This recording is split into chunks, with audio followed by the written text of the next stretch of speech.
Yo, what's going on guys, Arekkz here and welcome back to another Monster Hunter Generations video and another episode of the Weapon Workshop. In the last workshop we finally made the jump to ranged weapons and kicked things off with the bow, but this week we're turning our attention to the faster, more nimble of the two bowguns, the light bowgun.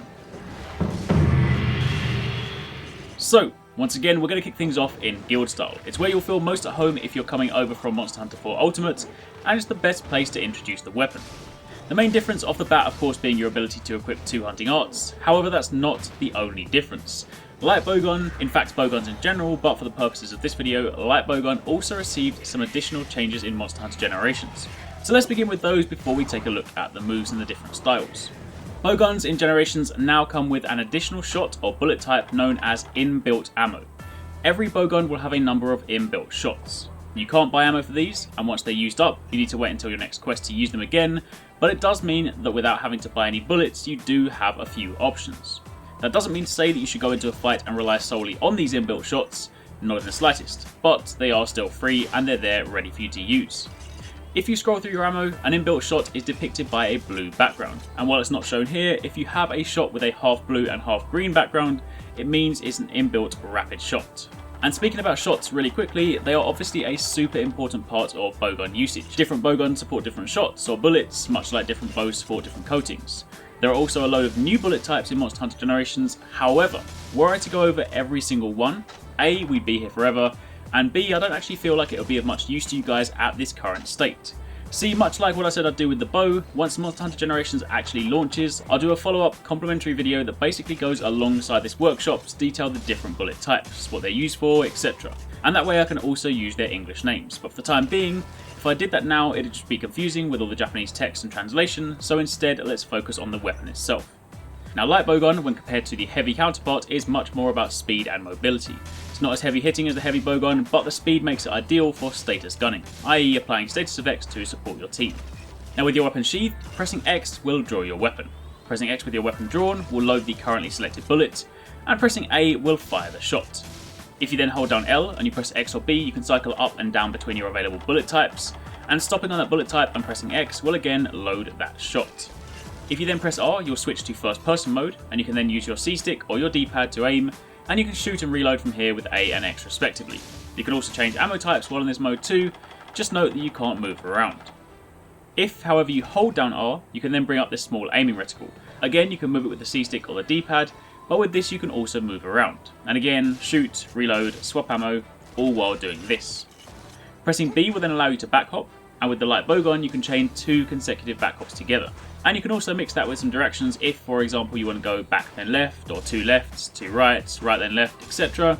And you can also back hop or side hop between shots, which is super handy if you need to reposition yourself. Do note, however, if you're using a rapid shot, you can't hop out mid-shot though. And for those of you guys that are new to bowgun, rapid shots are the ones here with a green background, and basically, upon firing it, you'll fire out a rapid series of shots, but as mentioned, you're fixed in place while doing so. Now with your weapon sheath again, if you then press RX and A together, you will draw straight into a load or a reload. And if you're jumping off a ledge, pressing X will perform a whack with the butt of your gun, but you'll also reload in the process. And you can also jump off a ledge and press A to fire a mid-air shot. And finally, pressing the special attack button on the touchscreen will also smack with the butt of your gun, but that is really just used if you want to, say, hit a small monster out of the way and save your bullets. Beyond that, there's not really much else to it. Gunner weapons typically have a somewhat simple moveset because the complexities come in the different shot types. However, before we move on to take a look at the other styles, there's a couple more things I want to cover. Firstly, bowguns also have what is known as a critical distance. If you saw my bow tutorial, you'll already know what this is, but if you didn't, then the critical distance is basically the distance at which you're doing the optimal damage. Too far away or too close and you're wasting damage. Different bullet types have different distances, for example normal, pierce, crack, etc. So you will need to learn them respectively, but the sign is the same as bow. If your screen shakes when you land a shot, you're at critical distance. If it remains still, then you're either too close or too far away. It will take some time to get used to, but once you begin to learn the distances for your different shots, you'll be doing it all the time. And aside from that, let's talk super quickly about upgrading your bowgun. See, unlike other weapons which can just be leveled up, bowguns can also have certain mods applied. The top one is just the option to level up the weapon. The next one is a silencer, and this makes the monster focus on you less and also reduces your recoil. However, your third option is a long barrel. This gives you a higher raw power, but number 2 and number 3 are an either or situation. You can't have a long barrel and a silencer, so you have to pick depending on what's more important to you. Raw damage or less threat and less recoil. And the final upgrade is an upgrade to your aiming reticle that simply allows you to zoom in and out. And that is it for upgrades. Monster Hunter Generations no longer has bowgun limiters or the option to remove them. So I guess you could say they removed the limiter. Alright, bad jokes aside, you genuinely don't have to worry about this anymore. It used to be that certain rarity bowguns had the available option, but in Generations that is not the case. So things are now much more straightforward. Now moving over to Striker, the first draw with this style will always be your ability to equip 3 hunting arts, and in the event that the light bowgun ones appeal to you, then this might be for you. Also, much like the bow, there's really not much you can take away from an already simplified moveset, but what Striker style does lose is the back hops. B is now a roll. You can no longer back hop or sidestep, and you certainly can't chain 2 together. You can however roll sideways should you want to, but beyond that, everything else is the same. A still shoots, X still reloads, etc. Now this might not be too much of an issue if you're comfortable with your positioning, but ultimately this sacrifice is only worth it if you want 3 hunting arts. Beyond that, you might as well stick with Gild and just grab 2. Now aerial is where things start to get fun. Aerial bowgun was one of the weapons shown off in the original launch trailer that looked ridiculously over the top. You might remember the move where the hunter jumps over the Raytheon and shoots all the way down its back. Well, there's that, and a bit more. Of course, aerial style only allows you to use 1 hunter art, but you do have other options at your disposal, so that's not much of an issue. The main change with aerial, however, is that you lose the second back hop. Pressing B normally will make you jump forward, however pressing B after a shot will still allow you to back hop or sidestep if you want to. So you do still have these at your disposal for repositioning, just not quite as much as Gild Style. 1 hop and that's it. However, the real fun comes when you get in the air.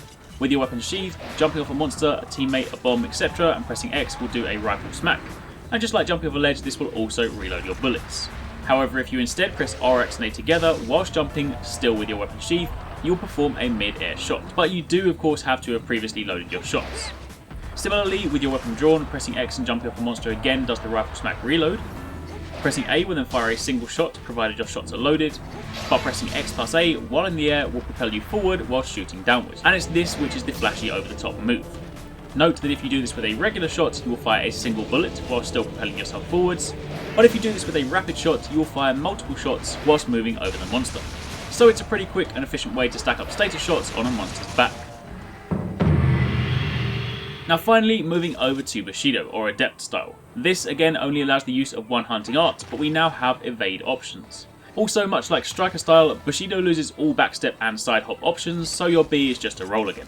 But if you perform a Bushido or an Adept evade by rolling through an attack, you'll have access to 2 pretty cool options. If you simply roll through an attack and you do nothing else, you will dodge out of the way and perform a power reload.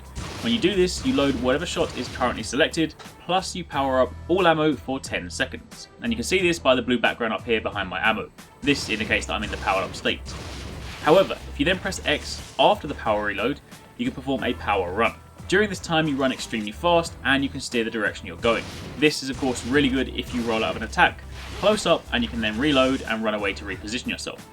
You can also press X straight after a Bushido evade to go straight into the run, but if you do that you skip the power reload and you therefore lose the 10-second power boost, so only really do this if you're in a seriously tight pinch. Otherwise you're better off simply evading, power reloading, and then pressing X to begin the power run, or don't if you don't need to move. Now finally, before we wrap things up, let's take a super quick look at the 3 weapon specific hunter arts. First up you have Bullet Geyser. In this you propel backwards while leaving an explosive shot on the ground which detonates after a short period of time. Now the positioning for this is a little bit odd, so it will take some getting used to, but it's a great move to use both offensively and defensively at the same time, because the back hop puts you pretty far away.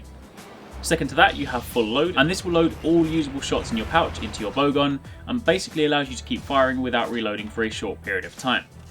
And then finally you have Rapid Heaven. This allows you to rapid fire your rapid shots in quick succession until you run out. So this can of course be a great way to sneak in some nice damage should the opening present itself.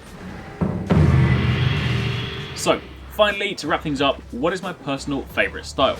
And if I'm completely honest, I've never really been much of a fan of bowguns in general, so speaking about favourite styles is a little bit weird. However, that being said, in terms of most useful, I'd suggest either Gild or Bushido. Gild is great because you get everything you were used to from before, plus the new stuff and the ability to equip 2 hunting arts, and given that only 2 out of the 3 weapon specific ones really stand out, I'd say you'd be safe to go there. Alternatively, I'd say Bushido. It's actually pretty good for someone new to Bowgun because the Bushido evade is ultra forgiving, plus the readily accessible damage boost is a nice bonus. And while aerial on the other hand might look fun and flashy, more often than not your aerial shots miss or don't hit how you want them to, so it does tend to be more of a gimmick in my opinion. But regardless, it's down to you to make the decision, so hopefully you guys enjoyed the video. If you did, then a like would be super appreciated. Comment down below and let me know what you think. Thanks for watching, take it easy, catch you next time, peace out.